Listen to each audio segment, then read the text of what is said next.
Hello, my friends, and welcome to Box of Tricks, show where I talk about some of my favorite tunes that are either on vinyl, maybe on digital. We'll do a couple of those too. My name is Ellsworth, also known as Mr. McGillicuddy. So today, I want to talk to you about a couple of great tunes. I've got an old school drum and bass tune, an old school breaks tune. Also got a wonderful set that I put together. At least I think it's wonderful. About a half an hour of drum and bass, old and new, but we'll get to that later. Got some cool ideas, hope you guys like. But we will cross that bridge when we come to it. First, let's talk about some records, hi? First one I want to talk about is a great tune called Execute, and it is by a guy named, or a girl, or somebody, a person named Powaflex. And I say that with a little bit of uncertainty because I've never heard anybody else talk about this producer. Powaflex kind of, in my spectrum of knowledge, has came and gone quickly and very decisively.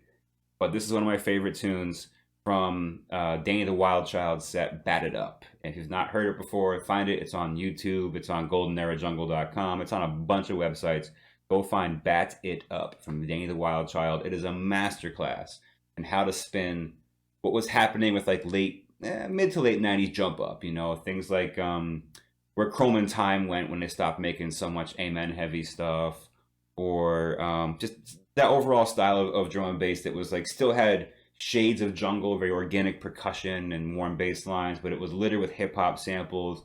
Not necessarily a lot of amens, but it's a great set and it's spun meticulously. It's spun so well. But this song is kind of a standout in there.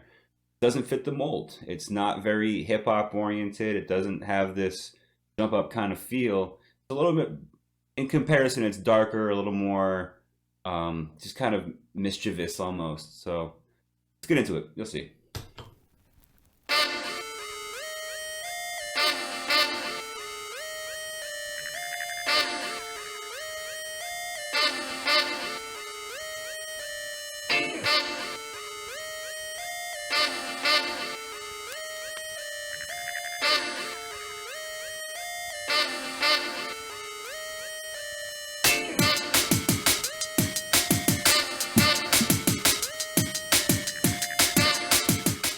Starts off with that kind of creepy melody right there. That synth is kind of uncomfortable. It's not warm, it's not uplifting, it's also not dark and foreboding. It's just kind of uneasy. It falls out right here. I love that. That last tone that drags out of that carries this mix. If you mix this tune into anything or out of anything, that that really carries it to kind of solidify the changeover. And then other than that, it's bare bones drums, which let it kind of just lull you in.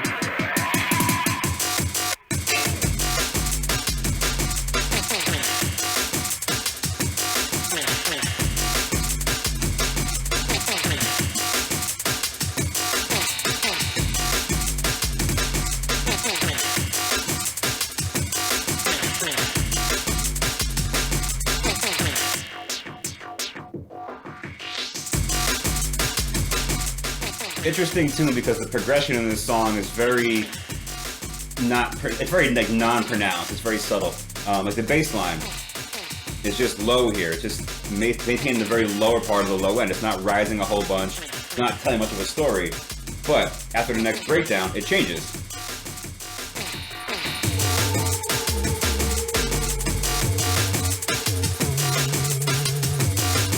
Do you hear that? The bass line is different now. Nice little changeover. It's telling a little more of a story now.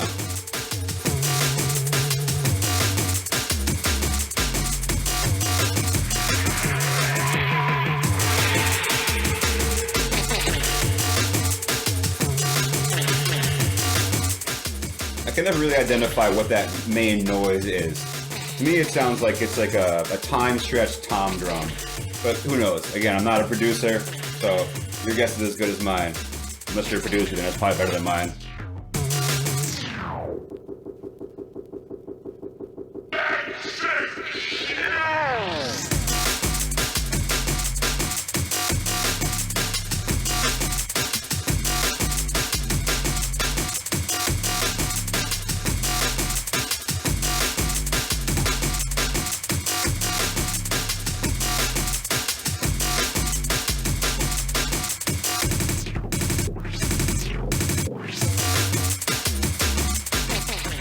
one thing I really admire about this tune is that it's followable. Like, you know when it's a breakdown coming, you know when it's been 32, 64, so on and so forth. But nothing about this percussion is run of the mill. Everything that's happening in this song sounds very borderline random. The same way that amens can sound like chaos when they're actually not. This is a very controlled mayhem to this tune. And that's no small feat when it comes to drum and bass. You know, to stand out in a unique percussion pattern without being completely bonkers, I think personally is a talent.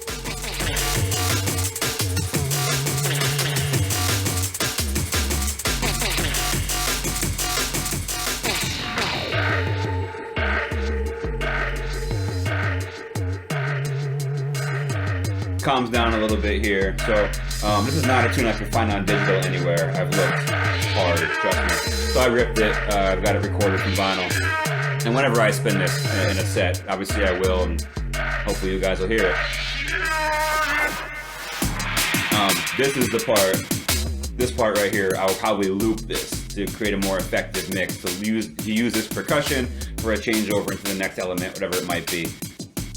Which you kind of have to do unless you're going to do a more abrupt mix, because when this section here ends, it falls back in with all the elements of the song. So the melody comes back in, that tom drum stretched out comes back in, everything comes back in until it ends.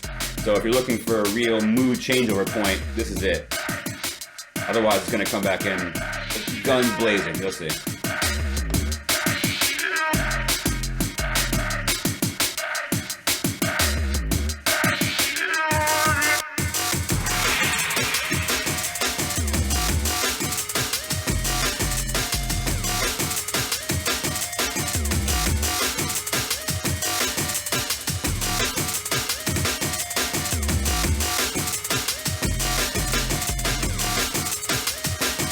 Definitely a tune that's easier to mix into than out of. Just because that melody is so dominant. You know, anything you put that over, it's going to shine. Unless you put it over a different melody and do that at your own risk, you better be in key.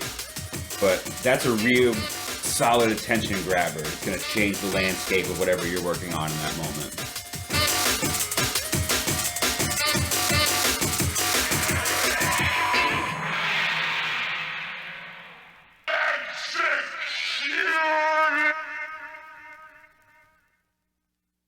Right.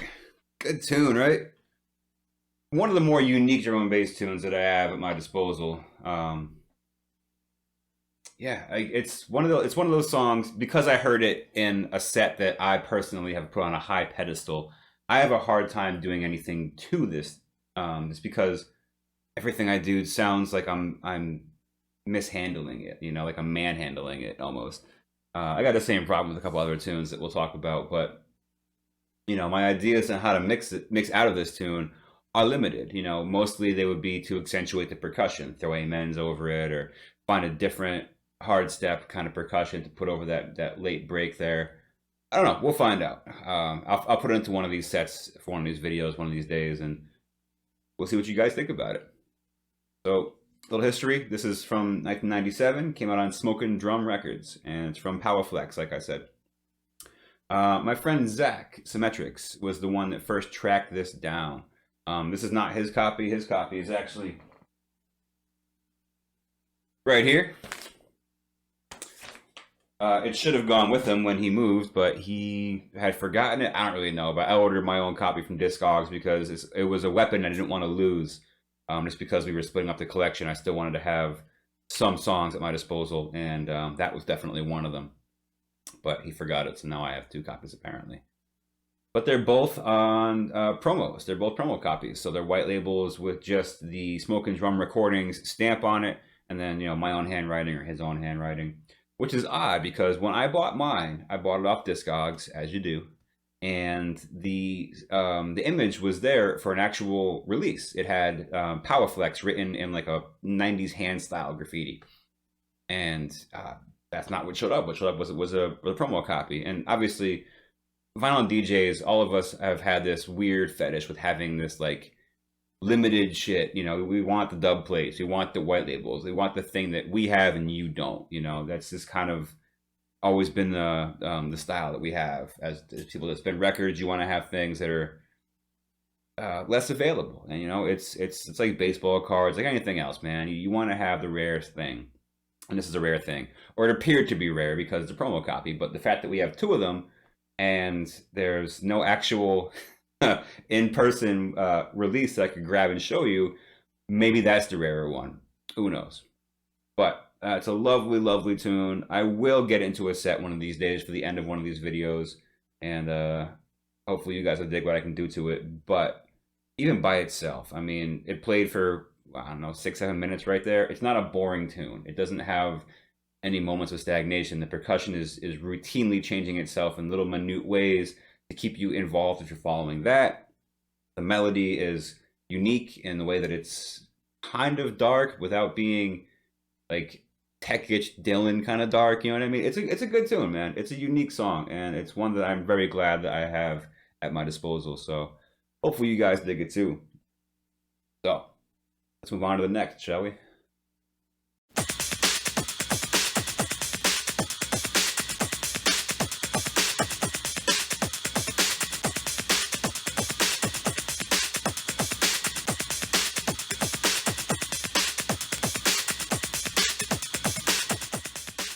Second record that I want to talk to you guys about is AGH Yummy 99, and this is the KJ Can You Feel the Funk mix.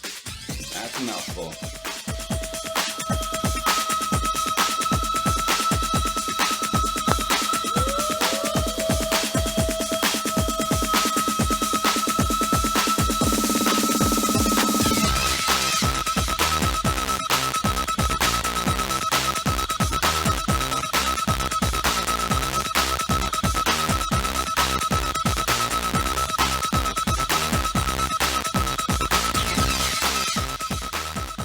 This tune, shocker, I'm sure.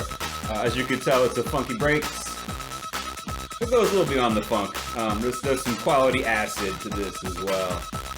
The reason I had to look at my notes to tell you what this record was called was because I don't call it that. And back when me and Zach were living together, Zach Symmetrics, playing this tune a lot, we didn't call it that either. We just called this tune Math Dap. And that's because the label that put it out is Math Dap. And that's Mothers Against Fat Drunk DJs and Producers. One of the greatest names for a label of all time.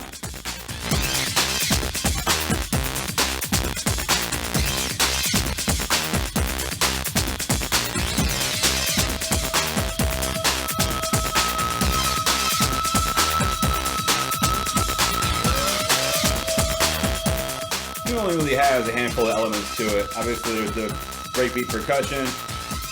There's that long, drawn-out voice sample that they drag over and then slice into 16th beats, which I love.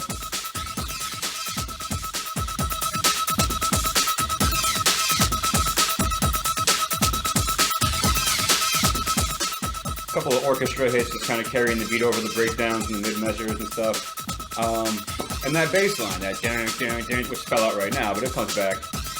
But this tune does go somewhere, and I'm kind of killing time until it gets there, I'm not going to lie, because I forget when this breaks. It doesn't have a lot of signposting. There's not a build into it. There's not anything really showing you what's going to happen other than the fact that all the material around it falls out. The bass line, everything falls out. But when it hits, boy, I love it. It just sounds like classic rave acid in its own little way. Not acid, well, you know what? You'll see.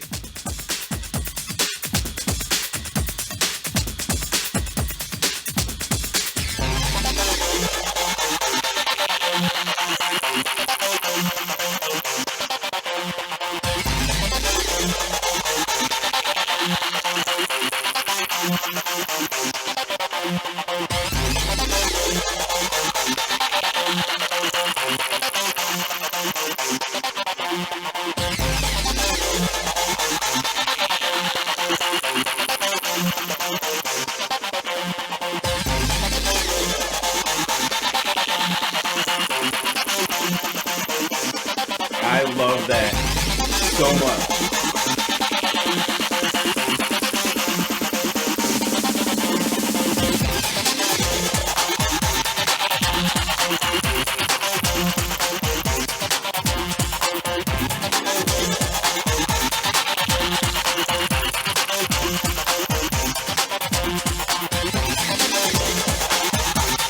That's like acid funk right there. I think that's what I would call that.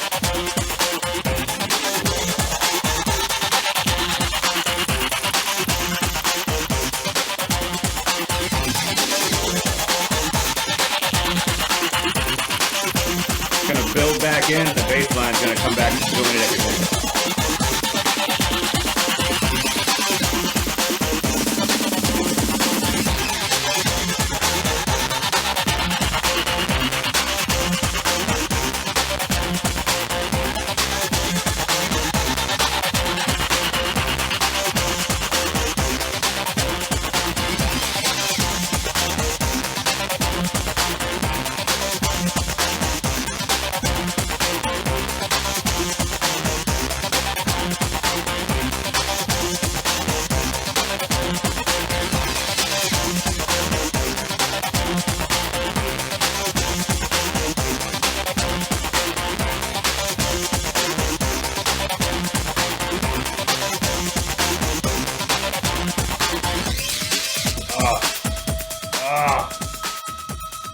I love it, man. I love it. I love everything about this tune. It's so simple, and it just makes my day. It really does. I love that hollering vocal scream they use there, and it just like it's just got this simple power to it. Like I got into this kind of music, the whole electronic music scene, in the late '90s. You know what I mean? I only caught a little glimpse of kind of the before, before it became kind of what it is now, and all the processing that it took to get here.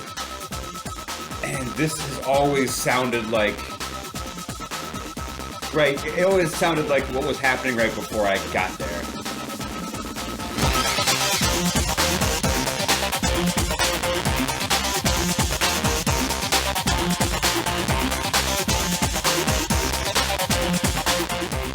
Like it sounds like such a dark, laser-filled room with people just kind of dancing how they used to dance, man. Just grabbing their hats and doing liquids and throwing the ball back and forth and doing the box and all this kind of crazy shit that probably doesn't make a whole lot of sense if you're 24 right now.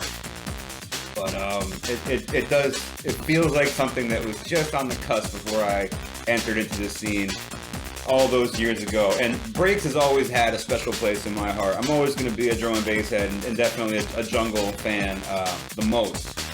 But break beats, man, breaks, whatever you want to call the rave breaks,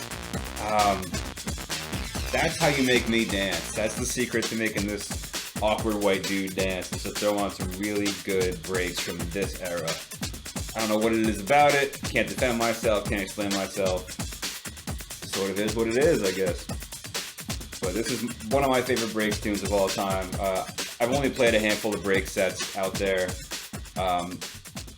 being booked for it for a show or whatever, and this has always made it into the cut every time, no matter what. I don't care. Everything is built around this.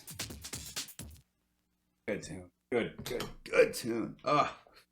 Really wanted to share that with you. The B-side is dope too. It's a trance tune, actually. Actually, you know what? I'll show you a little bit of that, because I want you to have an idea. I want to give you guys an idea of what Math Dap really sounded like, because I've heard a lot of their tunes since this record came into my life, and they all have a really good acidy style, variations upon that theme, but they do energy well. They do rush well, if that makes any sense. So let me just find a spot real quick to show you another example.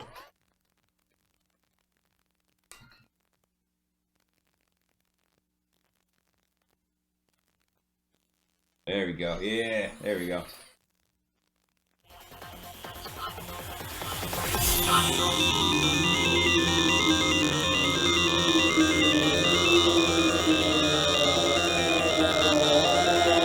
One kind of screams on you.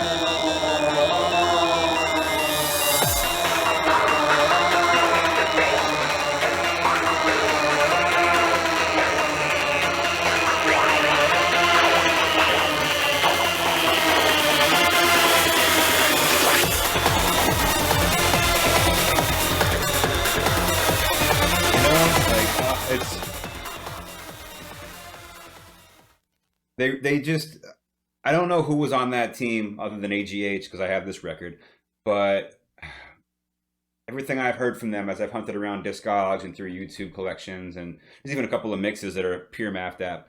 They all seem to have this late 90s acid energy. Not just like your simple acid trance loop that I don't really get tired of, but it does become a little bit formulaic. There's something different about their approach. And I use that term there very loosely because I don't know who was on this team. But everything I've heard so far, I do love. A little info about the Mapped App people. So it looks like, well, this record, first of all, came out in 99. But the Mapped App recordings seem to have about 75 releases.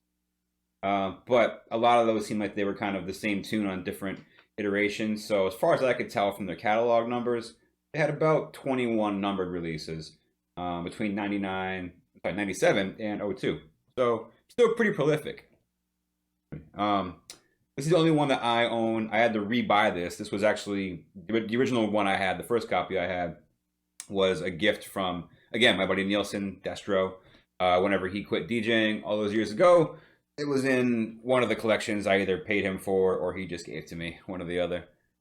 But yeah, man, this is just a real cornerstone to my collection that just, it sounds like a time past. You know, I don't hear a lot of breaks that sound this way anymore. Things are cleaner now. I'm going to say that a lot through the course of these videos, probably.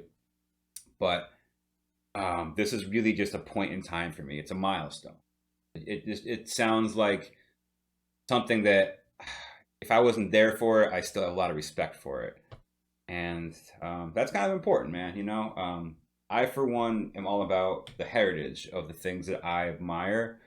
So when I got into this music, you know, the internet wasn't quite as available as it is now. I'm not going to give you the whole we couldn't Google things garbage that you hear from everybody that's in their 30s and over, but you couldn't.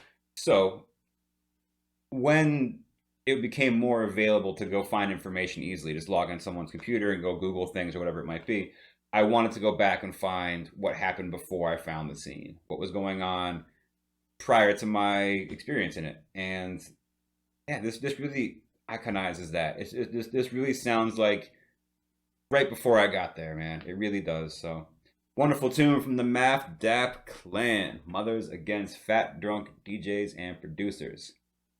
There's probably a lot of those out there, so hope you dig it. Now we're going to transition over to I got like a 30-minute set lined up for you guys. Drum and bass and some jungle, and I really like it, as I would hope I would, because I put it together. But it starts off atmospheric, liquidy, with an old school Total Science tune and some newer kind of stuff, but very liquidy, which is where I thought it would stay, but it evolved, and then it got into newer jungly sounds, and then into old school jungle towards the end with some Remarc and I forget who else. You'll see, I guess. But it's a great tune. It's a great set, that is. And I decided I wanted to do something a little bit different because I'm sure everybody that's watching this has probably seen 1,000 live streams by now. Even though this isn't a live stream, it's still going to have all the fingerprints of a live stream. So I wanted to make it stand out a little bit. And what I decided to do, and I'm probably going to do this going forward as well, is whenever I open up a fader, so whenever a new track enters into the mix, you'll see the name of that track below the CDJ that it's coming in on. So it's going to be kind of like a real-time track listing, you know. So every time that you see a fader go up, you'll see the name of the track appear below it to give you an idea of my process and my various styles of mixing. So I hope that works out for you. Let me know what you guys think about this. I haven't seen anybody else do it before, but I think it's a really cool idea. And it's a nod to the train spotters out there. If you want to know what somebody's playing, well, now you can know exactly what at least I'm playing. So hopefully that helps out a little bit. But we shall see. Hope you guys dig it. And yeah, let's get into it, shall we?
Step on.